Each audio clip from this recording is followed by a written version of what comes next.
I think a lot of us have determined that ego is bad. Ego serves a purpose. It tries to keep you safe from the things that you're not ready for yet. But until you start to understand your ego, you don't really know what you're ready for yet. So whatever the truth is, the unpleasant truth, the difficult truth, you can either accept it and learn to love yourself anyway, or you can avoid the truth the rest of your life and ego up anytime anyone ever gives you the hard truth. Next Level Nation, welcome back to another episode of Next Level University, where we help you level up your life, your love, your health, and your wealth. We hope you enjoyed our latest episode. It was episode number 1473. We talked all about the fear of change versus the fear of staying the same. Today, for episode number 1474, happy Friday. How much do you understand your ego? The story I'm going to tell, I have told maybe 1 million times. I'm going to make it 1,000,001 times. But I don't have a better story in terms of self-awareness, understanding your ego, and how powerful that can be. So I want you to picture younger Alan and younger Kevin. This was in 2019, I believe. And at that time, we had the amazing Eddie Pinheiro on our podcast a few different times. For those who don't know, he has a very successful YouTube channel called Your World Within, a very successful podcast as well. And we were talking about co-hosting an event. We said, Eddie, you live in Florida. You probably have a lot of people in Florida who would love to come to an event. We should host an event. And we ended up getting one of our mentors aboard and a couple local people that lived in Florida, and we were planning on putting on this event.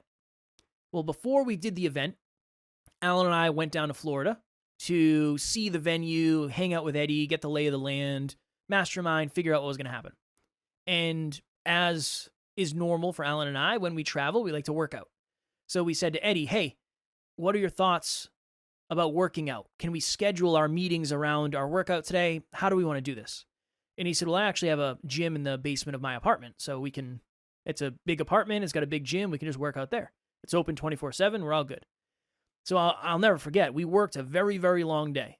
I think you and I did a bunch at our Airbnb, and then we went and saw Eddie, and we worked a long, long day, and then we walked along the beach back to Eddie's place. And we walk into the gym, and we get this workout started. And when it comes to fitness, I have a very high level of belief and confidence.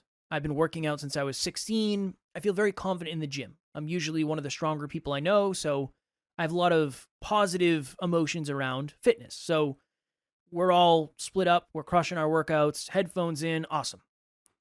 And then we get to the end of the workout, and we sit down in this gym, and there's nobody else there. It's pretty much a private gym. And then we start talking about business, and we start talking about the event, and we're talking about the future.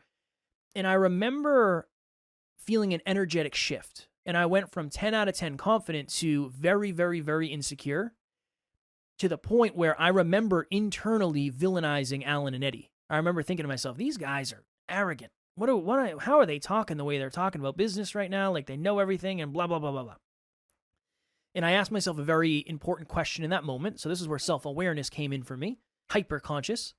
I said, is this a me thing or is this a them thing? And we talked a little bit about that last week in a few episodes. But I sat with it, and then I got to the point where I said, look, my ego is trying to protect me from the fact that I don't feel good enough, I don't feel smart enough, I don't feel aware enough, I don't feel like I know enough about what they're talking about. And rather than owning that and saying, well, I'll just go get better and I'll learn more, it would be easier, it would be less resistance for me to villainize them. I had a similar experience when we were at Brant Pinvidick's mansion in California, and Alan and Brant were talking about business. It was less of that, though. There wasn't as much of me villainizing. It was more feeling in way over my head and trying to figure out what all of that meant. So the goal, the reason, the intention behind today's episode is when you understand your ego, you understand that sometimes it does things to protect you that aren't necessarily good for your relationships. They're not necessarily good for your own personal growth, for your awareness, whatever it may be. If I let my ego run that situation with Alan and Eddie, that might have been it. I might have said, oh, these guys are they're arrogant. I don't want to be around them. I don't like who I am around them. Whatever my ego decided for me that day. Luckily, when you inject self-awareness, hyper-consciousness, you can kind of break down the walls and figure out what's real. That is the importance of understanding your ego. I think a lot of us have determined that ego is bad. Ego serves a purpose. It tries to keep you safe from the things that you're not ready for yet. But until you start to understand your ego, you don't really know what you're ready for yet. And that is my ultimate goal in this episode, to jam on that. My goodness. That's What the about perfect story. It is. Thank you so much. It is. It's the perfect story for this. I don't have a better one. And I think I know I've told it a million times, and Alan and I joke about it, but I think I don't have a better story that explains how it connects. So I appreciate that. Thank you. Of course. I have one that I remember Jesse on the NLU team and Amy on the NLU team, Amy L. They were going to try to help me make group coaching better. And this is a while ago. This is probably 5 rounds ago or 4 rounds ago, 3 rounds ago, something like that. So many, many months ago. And I remember the beginning of that call, my ego was trying to protect me too. It was like, oh, here comes all the feedback. And the armor comes up, the walls come up, the drawbridge comes up, and you're like, nope. How many group coachings have you done? Huh? Yeah. How many podcast episodes have you done? Yeah, exactly. I know the feels. And that is fortunately not the way I reacted, but that's definitely the way my ego wanted to react. Instead, I went into vulnerability, which was just emotional, and it was uncertain, and it was uncomfortable. And I don't know if I cried. I think I probably did, but there was definitely deep emotions. I was probably on the verge of crying. I was definitely embarrassed. But that was also one of the most transforming calls I've ever had. Probably top 10 biggest moments of improvement. Because the group coaching program now has gotten significantly better. And the reason why is because the old one was just really overwhelming. They said, Alan, you've been doing peak performance for tracking habits for 8 years. These people can't track 12 habits right out of the gate. It's overwhelming. It's too much. And while my ego didn't want to hear that, it was true. It was true. The ego will protect you from unpleasant truths, but the truth will also give you an opportunity to grow. Now, you got to be careful because some people are just actually trying to beat you up. They probably don't really know. It's very hard to know when to bring the drawbridge down and when to let it come back up. You know, we've had a lot of people try to tear us down, and a lot of their advice wasn't good. But with Amy and Jesse, I knew they weren't trying to tear me down. It felt different. It felt more nurturing. It felt more like, I don't really want to tell you this, but I know that this will benefit you. Versus other people who are kind of just attacking to try to tear you down. There's a very different feel. One of them is to help you and you can feel it, you can tell. And the other one is just to tear you down because they don't feel good. And so the framework that I have for this is picture a target with 3, just like the Target symbol, the store Target. There's 3 layers. In the farthest outside layer, it's what you want other people to believe about you. So in this case, I want them to believe I'm a professional. I want them to believe that I know what I'm talking about. I want them to believe that the group coaching program is good and that it's what's best for other people. Okay. The next layer is what you want to believe about you. I want to believe I'm a great speaker. I want to believe I'm a great coach. I want to believe that I'm really good at designing the group coaching program. Okay? And then the center is the truth, which is what's true, what's real. So the very outer layer is what you want others to believe about you. The next inner layer is what you want to believe about you. The inner layer is the truth. And so when you feel deflated, sometimes it's because you're in the truth. You're actually sitting in the humility, the courage, the vulnerability. You're sitting in the raw truth. Kev, puffed up. Screw these guys. They're arrogant. He wanted to believe. He wanted us to believe that he knew a lot about business and was going to avoid that whole conversation. He wanted to believe about himself that we were arrogant and that he wasn't and that he's awesome and we're not. Again, this isn't his exact words, but. And then the truth is you just weren't really that aware about business. And you probably should have been vulnerable and just asked questions and listened and been a student. And that's actually what he did do with Brant. And I remember you felt super defeated. You didn't feel guarded. You felt super vulnerable and defeated and helpless. And I am convinced that those helpless moments, those vulnerable moments of, oh, my heart, oh, this sucks. I'm convinced that's where transformation is born. I don't like coaching people who are super guarded. I don't like giving unpleasant truths to people who have huge egos. I always say the difference between who you want to believe you are and who you really are is the size of your ego. And some of the people that have come on coaching calls, why should I work with you? And, prove to me, blah, blah, blah. And it's like, listen, you're not vulnerable. You're not that humble. You're obviously not courageous enough to have a real conversation with me. And you want to know why you should work with me? And this is what I don't do, but I could if I was going to ego up. I'm significantly ahead of you in every important area in life. But that's my ego. So I'd rather not do that. I'd rather not say I'm ahead of you in everything. I'd rather just not have the call. Just move on with my life and wait for someone who's open.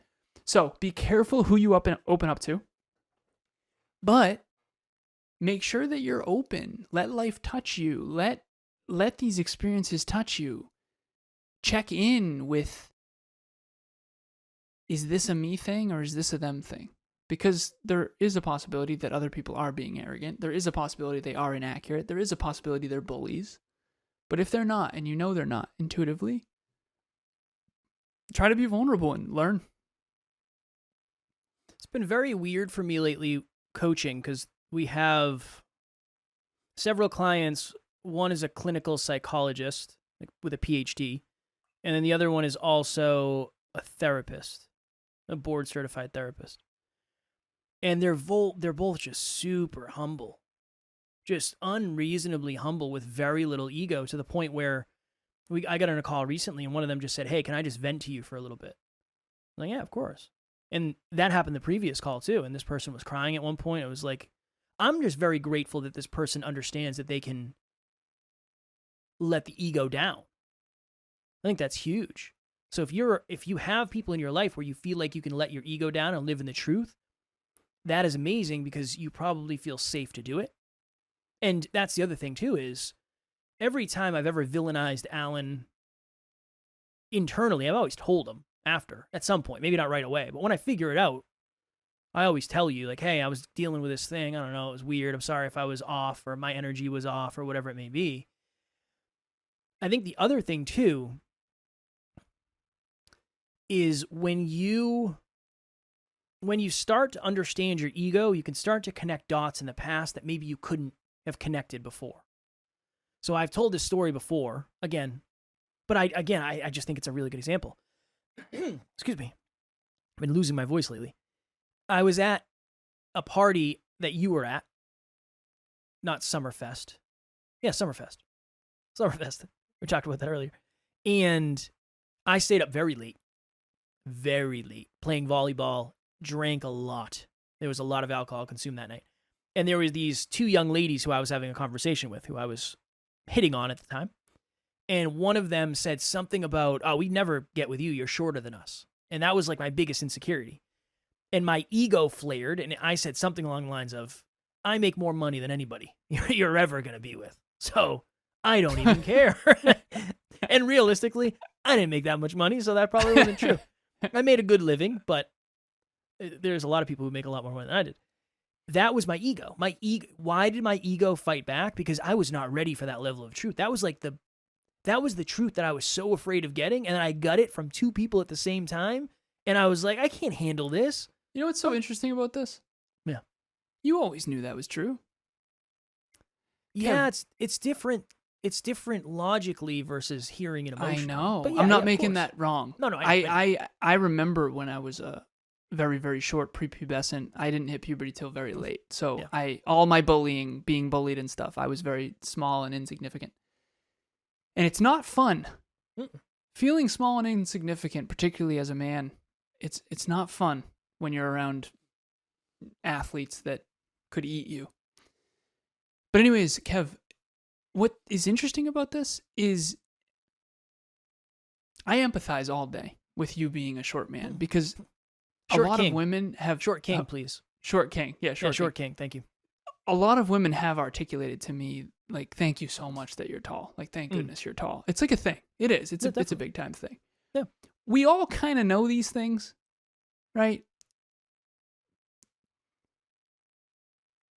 Accepting that and facing that reality and working hard to overcome that is always going to be better than pretending it's not real. Definitely. Even though it hurts. It does. It hurts to admit. You know, it hurts to admit that being a blonde-haired, blue-eyed, Ken doll-looking man, most men do not respect me a lot. Unconsciously. They just don't. I've always known it intuitively. It's always very obvious. It's very clear. You know? And that's changing a little bit as I get older and actually look my age more. But whatever it is, whatever the truth is, the unpleasant truth, the difficult truth, you can either accept it and learn to love yourself anyway, or you can avoid the truth the rest of your life and ego up anytime anyone ever gives you the hard truth. And I think that these insecurities that we carry, these burdens that we carry, we end up really hurting other people when we ego up like that. For sure. Because a man who was truly well-developed and How dare you? No, but I'm serious. I know. But you now, you would never react that way. You wouldn't have to. You would just be like, okay, fair. And ironically, you would never be hitting on women like them, which isn't that fascinating? Yeah, but I don't want to make it about that. I mean, I understand everybody was hammered, so it's like everybody was living in a little bit of ego, and I don't want to make it about them. But yes, I do understand. Next Level University and Kevin is exactly where you need to be if you're a podcaster. When I first started out just a few months ago, I had no clue on the direction I was going. I was getting hustled by another company that was giving me not even close to the value that Kevin and Next Level U was giving me. They literally changed the trajectory of my podcast, have helped me out tremendously. They understand the clients. I promise you, you will not go wrong with dealing with Kevin and Next Level U. I'll see you there. It's just one of those things where the valuable version of Kevin now is so far beyond even wanting to be at a party and hit on girls. You know what I mean? It's almost like the moment that you overcome the version of Kevin that is insecure, that egos up in that moment, you've outgrown that version of you. I would say so. To where that moment wouldn't even occur. Isn't that just interesting? That's all I'm saying is there's this quote from Wayne Dyer. Wayne Dyer is a personal development speaker, and he's passed away. I'm talking a lot about him and Jim Rohn lately because their work was powerful for me a long time ago. And Wayne Dyer said, you don't solve your problems, you outgrow them. In all honesty, Kev, that is a problem you have outgrown. You're not really that insecure about being short anymore. I mean, you still are a little bit, but I would say less than ever. I think that's what life is. I think we're supposed to be identifying and overcoming our insecurities. And I think that the more you do that, the less that you're going to feel the need to constantly defend yourself, you know? Yeah. Well, when you admit something, again, it's the old, for those who have seen 8 Mile with Eminem, it's if I just give you everything I'm insecure about, you can't use it against me if I say it about myself. That's one of the reasons I'm self-deprecating for sure. Itch on my back. Because if I say it, you can't say it to me. I already said it. I'm the one who put it out there. But I think you can outgrow it. But it does start with, now, do I wish I handled it that way? No, I wish I would have handled it better in that situation. I don't know if I had the competence to, all things considered, but it is a good representation of where you are on the timeline of understanding your ego. Back then, I didn't really know. I didn't really know that well. Now, yeah, I can't imagine that would, I mean, it would hurt me, but just because it hurts me doesn't mean I have to try to hurt someone back. I think that's the natural reaction of the ego is, oh, you hurt me? Okay, cool. I'm going to get you back. When now it might be, yeah, that does suck. Yep, that does suck. But it's not, I don't have to shoot back at you. Because that just perpetuates ego. I saw a video online recently, and it said this is how, and again, it's the internet. I don't know. It seemed real, but it said something along the lines of this is how two adults handle a mistake or something. There was like a fender bender on the highway, and there were two very large men, and they started arguing at first, and then they calmed down, and they were just like talking to each other as humans, and they just got rid of their ego. And it was fine. It was fine. They're like, this is how we should handle it. We should just be men about this, and we should just be open, and I know we made a mistake, blah, blah, blah. It was really inspirational because that's not usually the type of wholesome content you see on social media. So I respected that very much. But I think it's a really powerful question to ask yourself is, where is your ego currently running? Is your ego running in a relationship? That can happen, right? When your partner says something of, hey, you said you were going to do blank, but you didn't do it. This would be a good question for you, because I know I want to make this more you and I having a real conversation.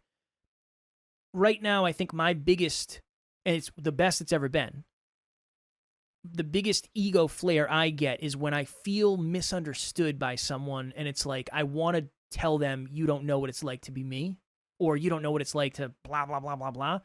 I haven't done that in a long, long, long, long time, because I understand it's not your job to know what it's like to be me.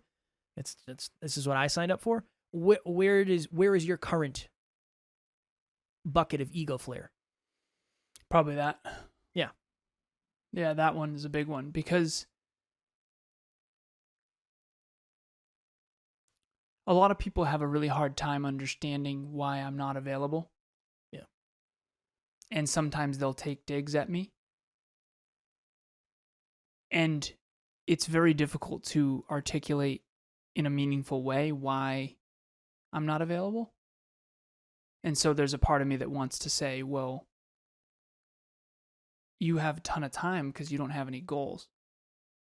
But that's just going to hurt them, not necessarily constructively. I think vulnerability would be powerful and this is the vulnerable problem solver is what we call this. Listen, I understand that you're upset that I'm not available, but can you please try to understand what it might be like to have a company with a team of 18 people and 22 clients and a podcast episode every day? I'm not making an excuse. I do want to be honest with you that Next Level University means the world to me, and my work means the world to me, but that doesn't mean you don't mean a lot to me. It just means what's most aligned for me is this. Please just try to contemplate what it might be like to be me, and then check in with whether or not you'd be available for this barbecue or whatever. Now, again, that's a very, very vulnerable, mature way to handle something, and I cannot tell you that I've always done that. Definitely not. Usually it's like, are you kidding me? Why are you attacking me? What is the big deal? And you know what's weird about this? The reason they're attacking you is because they're hurt. And the reason they're hurt is because they care about you. It's this and weird thing. And they're not vulnerable yet. Their ego is running, so your ego is running, and it perpetuates. And I think that's why the vulnerable problem solver works so well, is because you're leading with vulnerability, and I don't know, I'm guessing this is why it works.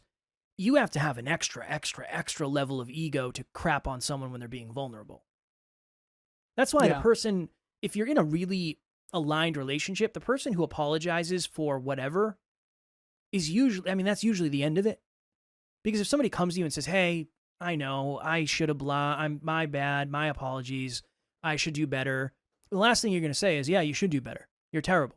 You're going to say, no, I understand. I had an ego flare too. It's not just you. And then you're back together. You're moving closer. But it relies on somebody telling the truth. And that's the hard thing. One of the reasons we had a very, very deep podcast the other day. I had a very, very deep podcast the other day where we were talking about my dad. It was one of those like, I'm going to ask you some really hard questions. Is there anything off limits? And I said, no, of course not. Give me the best you got. I'll go wherever. And I said, one of the reasons I don't talk to my dad anymore is because I wasn't willing to give him the level of truth of, I'm always going to pick the podcast over you. Always. That's my job. This is my life. This is my passion. This is my purpose. And there was ego from his side at times. And I wasn't willing to put up with it. I wasn't willing to be the vulnerable one because I didn't think I should have to be. I shouldn't have to be the vulnerable one. I came and met you and I was vulnerable letting you back in my life. The last thing I'm going to do is be the vulnerable problem solver of, well, if you understood how busy I am, you know. And you got to know, too, he can't understand how busy you are. Well, that was one of the reasons I didn't think it was... That's one of the hardest things about our lives and just life in general is I don't think people... I don't know what it's like to give birth, and I don't know... There's just certain things I'll never fully understand. And sometimes it is empathy to say I can't empathize. I don't really know what that's like. I don't. And I say that because I don't want you to think that I know what you're going through, because I don't. But Kev, to your last point here, how could he possibly understand what it's like to be us? He couldn't. And so even if you explain it, that's what feels so defeating to me, is sometimes there isn't really a solution.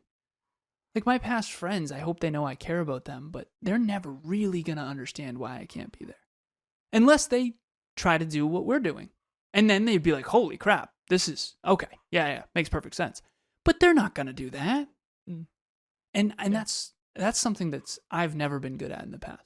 This is not something I was really good at. I would always try. I would try to explain it, and I would try to make it work, and I would try to align it. And dude, there's no way. In hindsight, it's so obvious, Kev. There's no way it was ever going to work. Well, I think you have to be vulnerable. I think that's it. I think that's the answer, is you be vulnerable and see what happens. I've done that in the past with relationships, and most of them have improved after that. I just wasn't willing to do that with my dad, because it's like, I know this isn't going to work. I'm not willing to put in the amount of effort it would take for this to work. I'm just not going to be that. I can't be that invested. This whole thing is just, it's not, there's no way it's going to work. And there was ego on his end.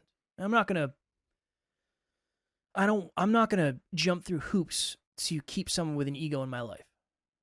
That's just not what I aspire to. It's very intelligent of you. Well, I appreciate it. It's also very logical, and I know seems cold and calculated, but that is the choice I made. And I want you, whether you're watching or listening, to be able to make your own version of whatever that choice is. So when somebody does, I hope they don't, but when somebody does tease you about something, you have two reactions. That's why they say be the bigger person. The bigger person doesn't react with ego. Now, it also feels really good to be the bigger person. So, not the bigger person. So I understand. I did it in that moment. If I could go back, would I have liked to have been more centered? Yeah, because I think it would have allowed me to feel the feelings more. Of like, wow, that really, one of two things. One, that hurt more than I thought it was going to. Or two, all things considered, it wasn't that bad. I don't know how I felt because I fired right back. I didn't give it a chance to sit. So that would be my next level nugget. Whatever I just said there at the end is my next level nugget. Nice. My next level nugget is something Kev said, which is, I'm not going to go too far out of my way to keep someone with ego in my life. I would say that is the biggest mistake I've ever made. I went so far out of my way for so long to keep so many people that in hindsight have massive egos. And I get it. I do. Pain, suffering, insecurity, ego protects us. I get it. I do.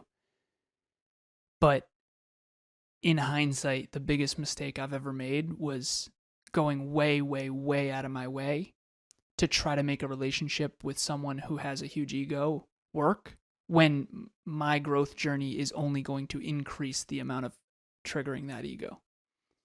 So I wish for our listeners what I also wish for me, which is to give yourself the permission to sail away.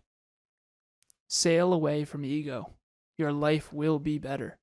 Now, you can't protect yourself from it forever. You can't huddle in a corner and take no risks. No matter what you do, if you're going to make an impact, you're going to get attacked by people who are deeply insecure. But you don't have to keep them close. And you certainly don't have to go out of your way to keep getting their approval. Please, please, please, please just do yourself a favor and stop. There's a book by Lucius Seneca. It's an old philosopher.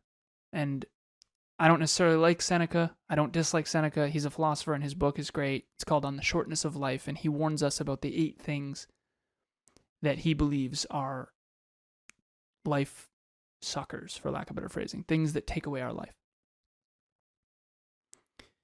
The one that hit home for me was self-imposed servitude to thankless people.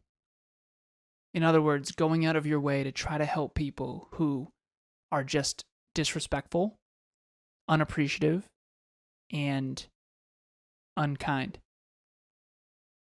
Your intentions might be pure. You might be trying to save them or help them, or maybe you see potential in them that they don't see in themselves. I'm sure you do. Sail away.